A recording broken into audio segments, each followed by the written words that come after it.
9 women were locked in a stone cell, chained to the wall, with hours left to live before their hanging.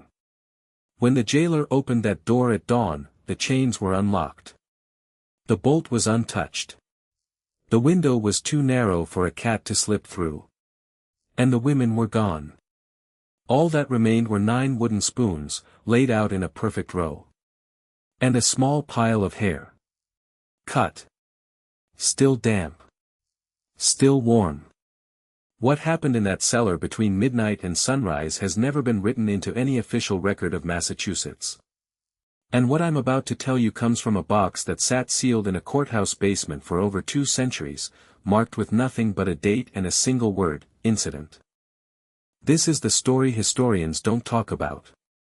And by the end, you'll understand exactly why. Before we go further, if stories like this, the ones history tried to bury, are your kind of thing, get subscribed and tap that bell so you don't miss the next one. And tell me in the comments where in the world you're watching from tonight. To understand what happened in that cellar, we need to rewind to the spring of 1692, to a village that was already tearing itself apart long before anyone whispered the word witch. Salem Village wasn't the quaint town people picture today. It was a cold, struggling farming community of maybe 500 people, sitting in the shadow of the wealthier Salem town a few miles east, and the two had been feuding for almost 20 years. The village wanted its own church, its own leadership, its own identity. The town kept saying no. That resentment split the village into 2 camps. On one side, the Putnams, old farming families watching their fortunes shrink while the merchants down at the port grew richer by the season. On the other, the Porters, tied by blood and business to that same shipping money the Putnams envied. For 2 decades, these 2 families fought over every church pew, every tax dollar, every inch of disputed land. By the winter of 1691, that hostility wasn't just simmering, it was the air everyone breathed. Kids knew which paths to avoid. Men carried clubs at night, and not because of wolves. Then, in the parsonage of Reverend Samuel Parris, 2 young girls started convulsing. Speaking in voices that didn't sound like their own. Complaining of invisible pinches and bites that left real marks on their skin. And when someone finally asked them who was doing this to them, they gave 3 names, all women with no husbands, no protection, no real standing in the village. An enslaved woman named Tituba. A beggar named Sarah Good. A widow named Sarah Osborne who'd remarried a much younger man and given the town plenty to gossip about. Within weeks, the number of accusers exploded. Within months, it had swallowed the entire county. And the 2 magistrates sent to investigate made a decision that would change everything. They allowed spectral evidence. In plain terms, if a girl claimed she could see your ghostly shape tormenting her, even if you were sitting quietly across the room, that counted as proof. There was no precedent for this in English law. And it was a decision certain men in the Putnam family realized could be steered exactly where they wanted it to go. By June, over 150 people sat in jails across 4 towns. Salem's own jail wasn't even built for this, it was a converted house with a damp stone cellar, rusted iron rings driven into the walls, and air so foul that the jailer's wife refused to bring food down herself. She sent a 14-year-old girl instead, and even she covered her face with a vinegar-soaked cloth just to make the trip. The women held there that June weren't chained to each other.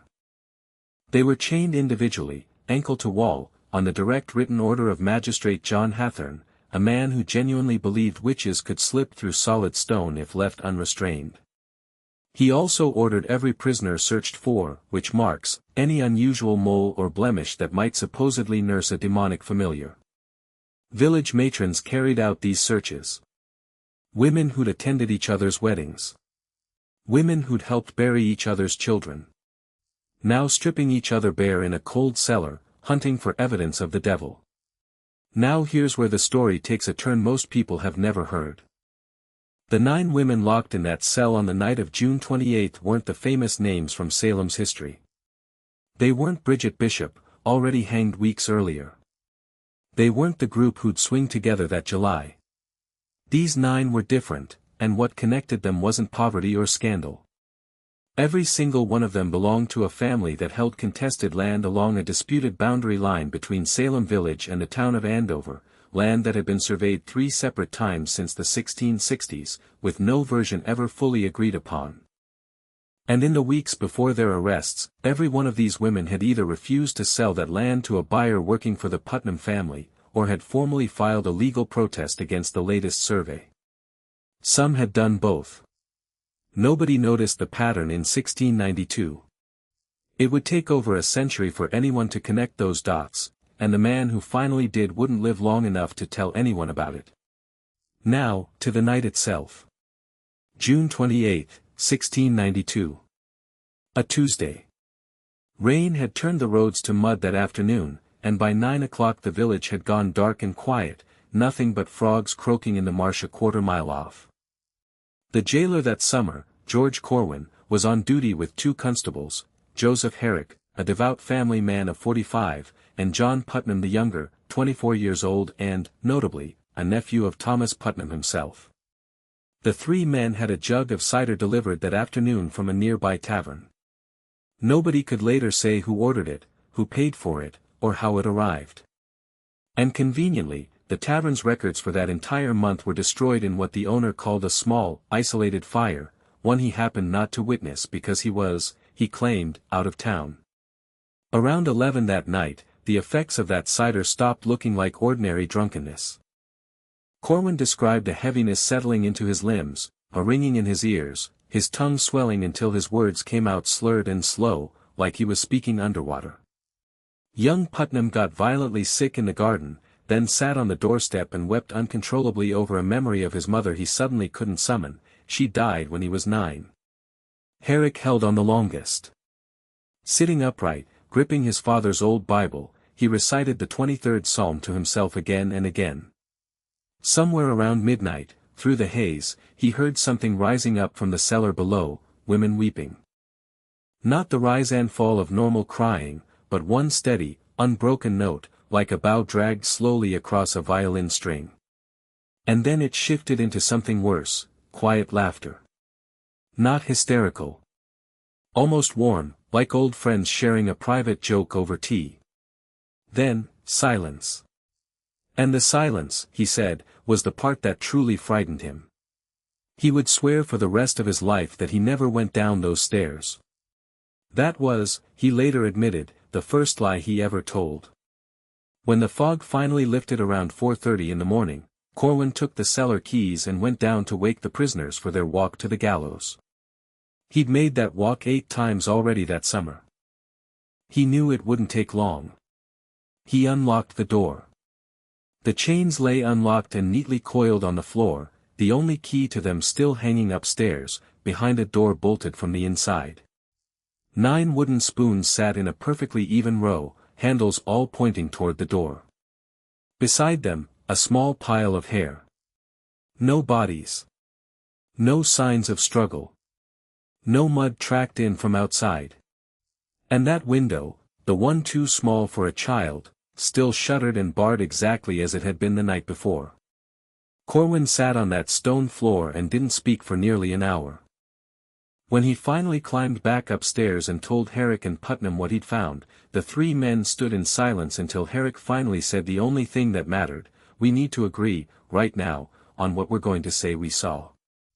In the decades that followed, 5 of the 9 families quietly relocated, to Connecticut, to New York, to a settlement in what's now Maine. One family stopped attending church entirely for nearly 40 years.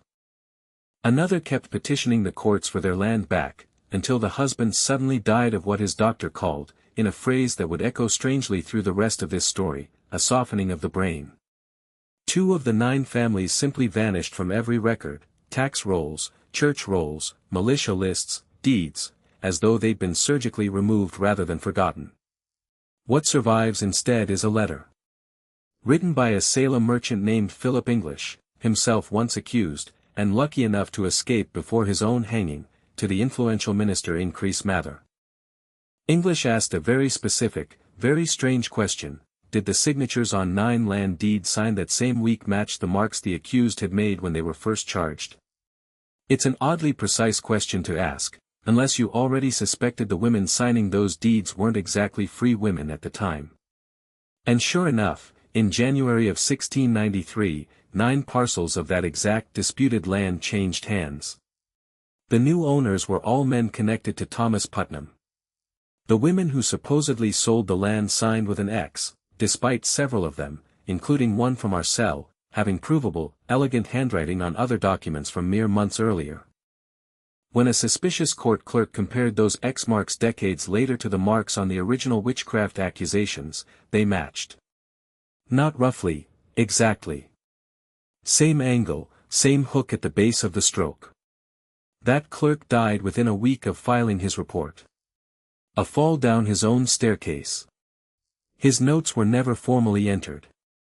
His widow told a neighbor that in his final nights, he'd wandered the house from midnight to dawn, muttering about crosses and signatures and a cellar he'd never once set foot in.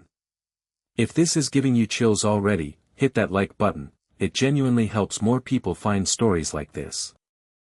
Years later, a Massachusetts magistrate named Samuel Sewell, one of the very judges who'd sat on the original witch trials, and who'd later publicly repented for it, tried to track down the descendants of these 9 families to offer them the restitution the courts were finally granting. He found almost nothing. Families that should have had a dozen living relatives seemed to have none. When he visited the one remaining Andover homestead in person, the man who answered the door ordered him off the property before sundown, with what Sewell described in his diary as the exact haunted look he'd once seen in a survivor of a brutal frontier massacre, the look of a man who'd struck a bargain he could never undo. Sewell kept digging anyway. He found that the families who'd resettled in Connecticut had arrived under new names and, mysteriously, with far more money than any Massachusetts farming family could have possibly saved. A 60-pound farm becomes a 200-pound property purchase in cash. Another family funds an entire ironworks. A cordwainer, a simple shoemaker, somehow opens an import business in Manhattan that's soon doing deals with the same merchant houses connected to the Putnams, and to men whose initials, Sewell noted carefully but never named outright, matched members of the royal governor's own council. Finally, Sewell tracked down an elderly former servant of the Putnam household, near the end of her life and desperate to unburden her conscience. She told him that on the morning of June 29, 1692, she'd watched a covered cart leave the Putnam farm before dawn, driven by Thomas Putnam himself, loaded with 9 bundles wrapped like folding laundry. Bundles that, she swore, were breathing. 9 separate, uneven rhythms, rising and falling beneath the canvas as the cart rolled past her window. She never told a soul, not even her husband, for 39 years. Sewell never published any of it. The men involved were too powerful, too connected, and the peace of the entire county was still too fragile. Instead, he locked his findings in a notebook, sealed in a drawer, and told his son it was never to be opened. 2 generations kept that promise. It wasn't broken until 1843, when a descendant searching for an old family sermon found the notebook, and tucked inside it, a folded confession never meant to be seen, a deathbed affidavit from Constable Joseph Herrick himself, dictated in 1717, the same year he died. Herrick admitted the truth he'd buried for 25 years. He had gone down those cellar stairs that night, in stocking feet, no light, clutching his father's Bible. He found the cell door unbolted, glowing faintly from within. Inside stood 3 figures. Thomas Putnam, holding a lantern, studying the 9 chained women the way a man studies sheep before a sale. A second man, a senior county official Herrick refused to name even in his final confession, recognizable only by his voice and the coat he wore in court. And a third man Herrick had never seen before, a stranger in a dark traveling cloak, carrying a leather satchel that moved. Slowly. Rhythmically. Almost, but not quite, like breathing. The 9 women sat in a silent row, wrists bound with rope that made no sound, bare feet on cold stone, every one of their eyes fixed directly on Herrick the instant he appeared, as if they'd known he was coming before he did. He fled back up the stairs, lay down beside his unconscious companions, and pretended to sleep until he heard the cell door lock again from the outside, footsteps cross the floor above him, and a cart creak away into the dark. The man who found this confession in 1843 shared transcriptions with 3 fellow historians. Within a year, all 4 men were dead, one drowned with unexplained bruising on his wrists, one dead of a sudden fever caught while chasing this exact story, one found at the base of a locked bell tower, and the last, again, diagnosed with that same eerie phrase, a softening of the brain. The original notebook eventually made its way into a public historical archive, where it remains today. But Herrick's actual confession disappeared. Only those private transcriptions survive, quietly circulating among a handful of researchers who've all, for reasons rarely explained, chosen never to publish what they found. And the sealed box itself, the one simply marked incident, was opened exactly once, in 1922, by an archivist named Edith Pierce.